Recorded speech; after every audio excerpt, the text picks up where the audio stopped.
the urban survivor's man here, and a lot of you have been wondering what happened to the T-Rex. So let me give you the history again. Back in 1997, Dodge prototyped the T-Rex, and it was slated for production in 2002. They canceled the project later in 1999, and we built this one as a competition rig. We were sponsored by Dodge. They've in fact completed the build, and then we competed with this truck for 11 years. We beat the living tar out of it for 11 years. After 11 years, we sold this truck, and then it just kind of sat in a field and kind of rotted and died for a bit. We bought it back, and we've been bringing it back to life. So this is the T-Rex, once again, back to life. We repainted it, we went through the axles, put in all new seals, new bearings. We put the voice equipment hub brake kit back out on the hubs. So that's a little different from before. Still running the same suspension. Now these are our old beadlock tires. These are the ones that we used to compete on. As you can see, they're all bent up. Two of them are bent real bad, one's cracked, two of them leak real bad. So Stasworks is making some new aluminum beadlock wheels for us, and we have new tires, but they didn't get here in time, so we're going to be running on some old, very old tires, dry rotted. Let's hope they hold air. Anyways, let's put back together. Back here you can see the disc brake kit from Voice Equipment on our Rockwell 2.5 ton axles. Of course, we're still running the very same Tom Wood drive shafts. So hey, it's back together. We're going to go run it here on Poison Spider. So we're in Moab, Poison Spider. We thought we'd start off on something easy. So Poison Spider will be a good test to just make sure we put everything back together correctly. So we might not even air now. It's an easy trail. Wish us luck.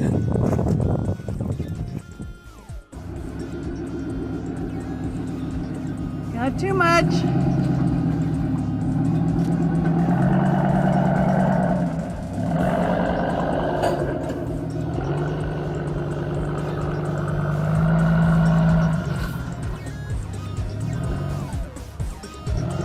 There it is. Woo!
Here, I'll stand in front of it. Just go straight like that. There you go.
Hey, driver! Driver! Okay, just come straight.